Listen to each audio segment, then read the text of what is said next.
Vamos a seguir con el tema de campos armónicos en el tiempo.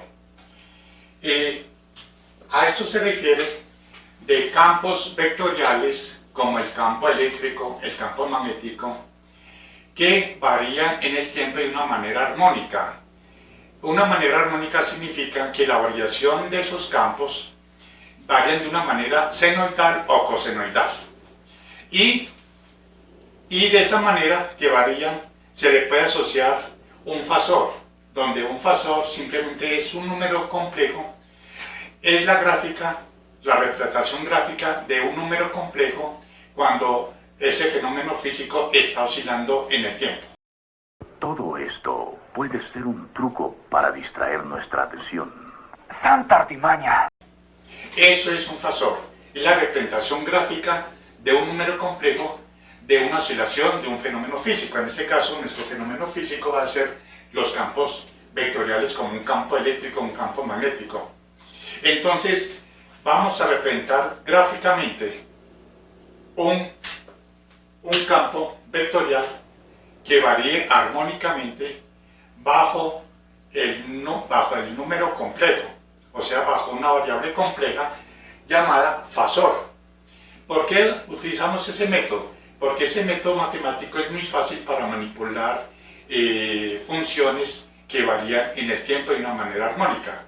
Con ese método matemático se facilita mucho la manipulación matemática de esos campos vectoriales. Entonces, vamos a ver un fasor, o sea, un número complejo, en sus tres formas: en forma cartesiana, en forma polar y utilizando la fórmula de Euler. Vamos a ver esas tres formas de representar el fasor. Entonces, en sistema cartesiano,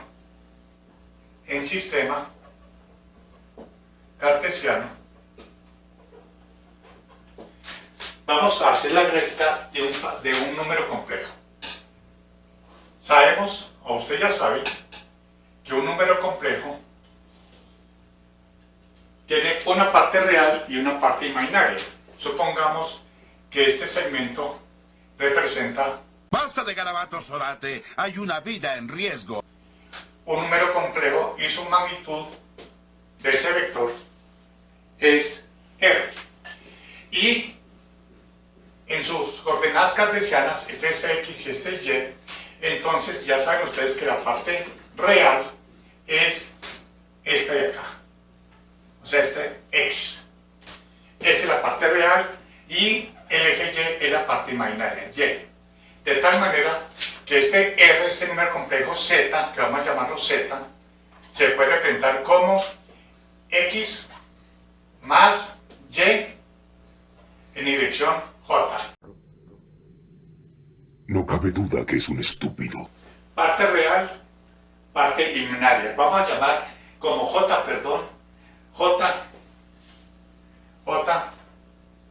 ese es Y, ese es JY. Donde J, y una vez cortémoslo acá, es raíz de menos 1. Raíz de menos 1, o sea, el número imaginario. Entonces, ese es el complejo escrito en forma cartesiana. X, parte imaginaria, donde X sería la parte real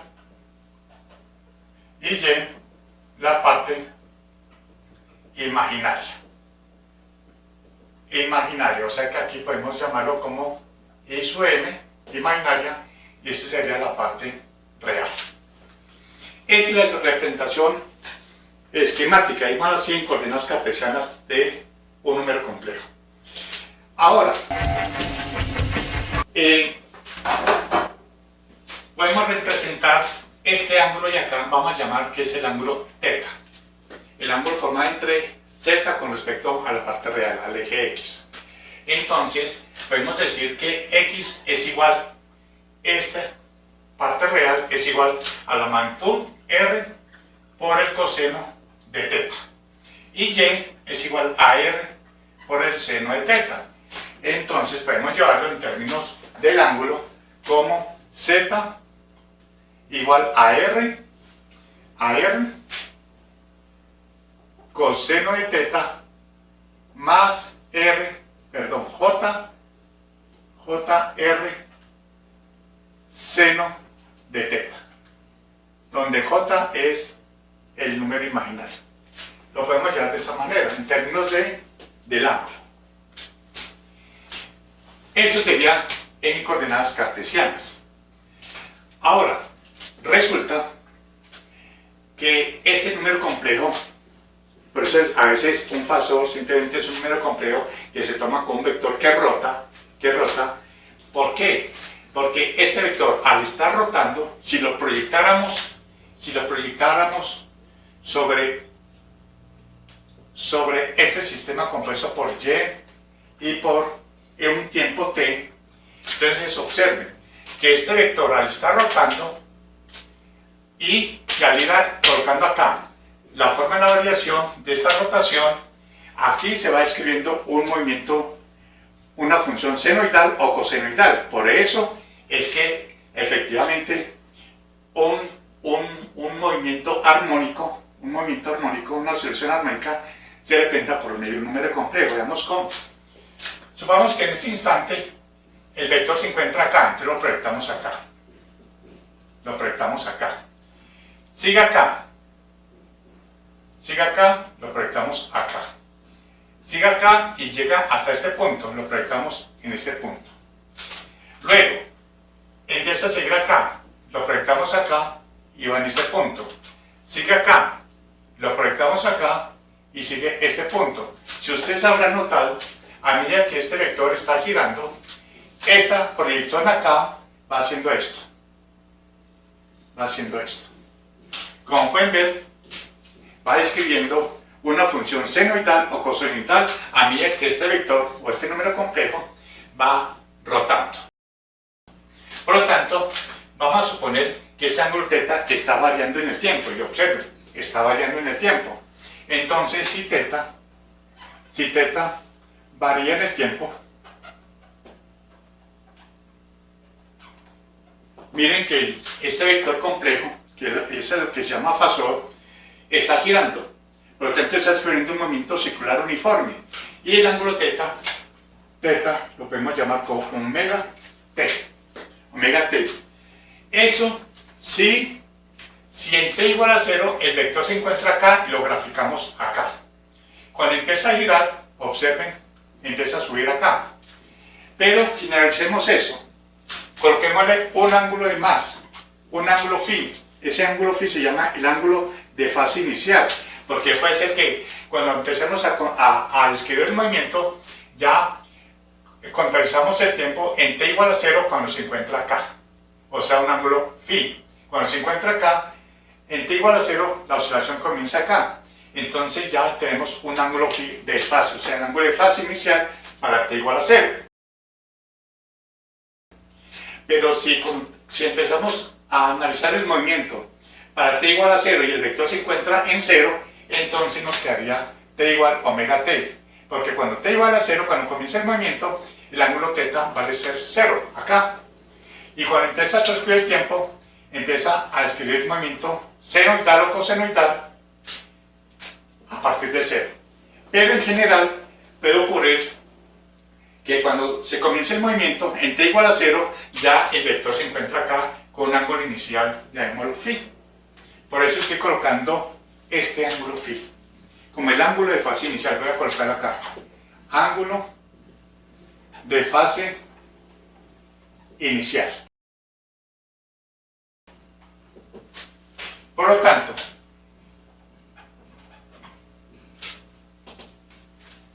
el número complejo que nos representa gráficamente el movimiento armónico de una función que varía en el tiempo sería igual a R coseno de omega t más phi y más J R seno de omega t más phi. Ese sería la representación, o esa es la expresión del del número complejo para esa oscilación. Esa es la representación en su expresión o en el sistema cartesiano. En el sistema, en el modo polar, digámoslo así. En el modo polar, recuerdan ustedes que eso se puede expresar como R con un ángulo de phi, pero en este caso phi sería omega t más phi. ¿Recuerdan esto? En forma polar, eso se puede expresar como R con un ángulo teta, como un ángulo teta, donde teta es este ángulo de acá. ¿Y qué es R? R es la magnitud del número complejo. Esta es la forma polar. Claro que aquí, como estoy suponiendo que este vector está girando, entonces este teta depende del tiempo omega t más un ángulo de fase inicial. Esta es la forma polar. Y hay otra forma, que es la que vamos a utilizar realmente, la fórmula de Euler. Utilizando la fórmula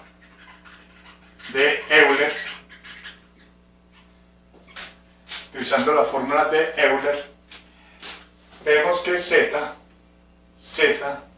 es igual a R por E a la J omega t más phi. ¿Recuerdan esto?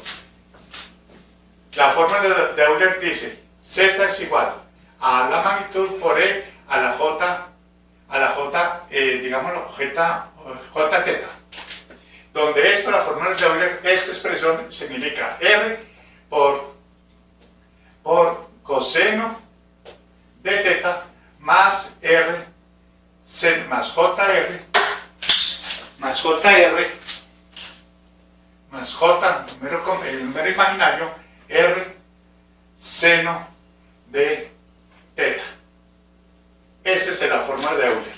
R coseno de teta más la parte imaginaria, J, número imaginario, R seno de teta.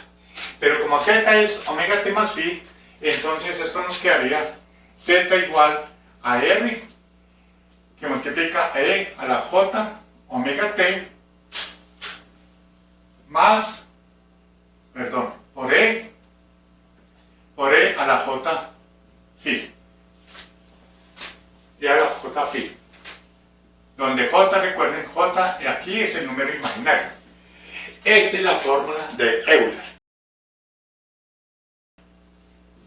Como pueden ver, hay dos exponenciales, donde una es la parte temporal y otra es la parte, digamos, la parte que depende solamente de la posición. Vamos a ver eso más adelante. Pero eso es en su expresión general la fórmula de Euler. Bien, una vez viendo ya la forma de expresar un número complejo en su sistema cartesiano, en su forma polar y utilizando la fórmula de Euler, entonces vamos a suponer que tenemos un campo vectorial que está variando de una manera armónica. Y si varía de una manera armónica, como les dije anteriormente, significa que su variación de una forma senoidal o cosenoidal. Entonces, supongamos que tenemos un campo vectorial que depende de la posición y el tiempo. Como ustedes ya saben, son de ondas, ¿no? Movimiento ondulatorio. Y es de la forma A sub 0 por el coseno de omega t más k por r en dirección y. Observen. Tenemos una onda, un campo vectorial que puede ser campo eléctrico, puede ser un campo magnético, cualquier tipo de campo, o intensidad magnética. Bueno, tiene la amplitud de esa onda. Y mire que oscila o varía de una manera armónica, porque aquí tiene la forma cosenoidal. Pues que si hagamos una gráfica, sería más o menos esto. Ese sería el campo vectorial que estaría oscilando de una manera armónica. Bien, vamos a suponer que va en dirección y, que este campo vectorial tiene dirección y. Repito, al sub 0 la amplitud, como ustedes ya saben, esta es la velocidad angular o frecuencia angular, 2pi por f, la velocidad angular de la onda, k es la constante de propagación de la onda, que ustedes ya deben saber eso, y r es la posición, que puede depender de x, de y y de z. Aquí estoy generalizando con una posición r en 3 dimensiones. Bien, tenemos este campo vectorial. Vamos a llevarlo en términos de Euler. No me gusta esta situación, Jim. ¿Por qué, McCoy? Entonces decimos, la parte real de ART, la parte real de ART es igual a sub 0 por E a la J omega t más K por R en dirección I. ¿Por qué digo la parte real? Porque si ustedes resuelven esto, miren, la parte real del campo vectorial A de RT, si yo aplico la fórmula de Euler, a esto nos quedaría como A sub 0 por E a la J omega t, perdón, quedaría en términos de cosenos y senos, sería A sub 0 por el coseno de omega t Se equivocó otra vez. El famoso murciélago. más J seno de omega t.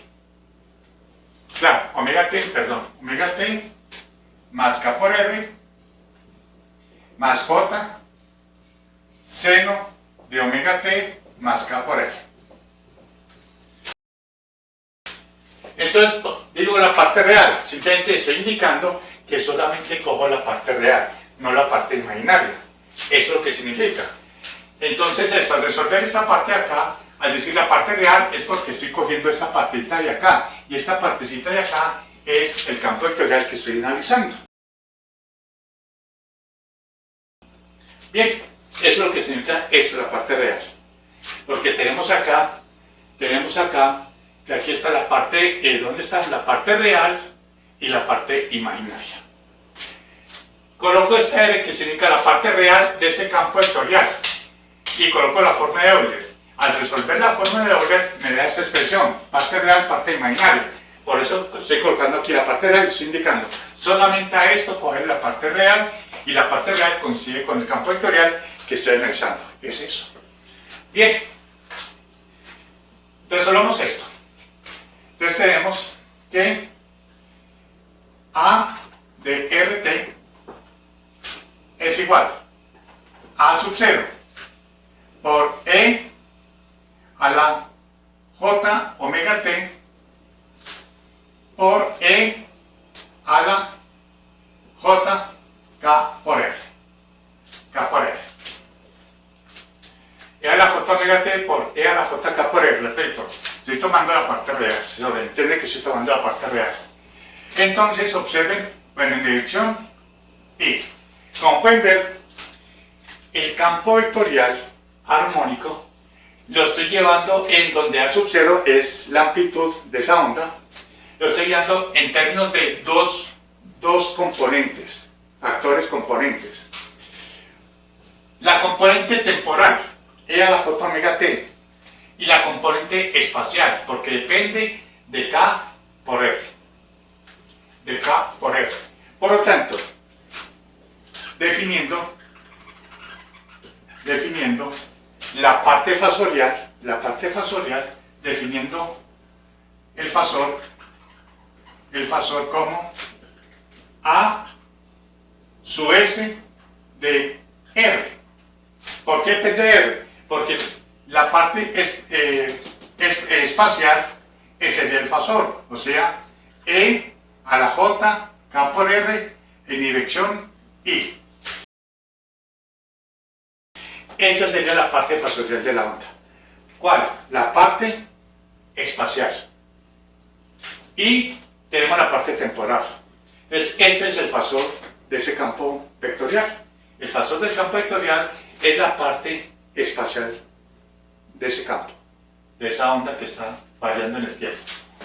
Por lo tanto, Por lo tanto, podemos decir que todo campo vectorial se puede expresar como el producto de dos términos. Uno, la parte fasorial y el otro, la parte temporal. Por lo tanto, el campo vectorial ART, todo el campo vectorial, o sea, todo esto, se puede expresar como A sub S por E a la J omega T. Bien pensado. O sea, la parte fasorial, que es esta de acá, la parte fasorial multiplicado por la parte temporal, que es E a la J omega T. Si multiplicamos esto, llegamos a esa expresión, y esa expresión es la parte real, que es la onda armónica, el campo vectorial armónico. A eso se le llama la parte fasorial de una onda armónica, que es la parte espacial. Observen, la parte espacial es esta de acá. Miren que no depende de R ni del tiempo, depende solamente de R, de la parte espacial. La parte temporal, mírenla acá.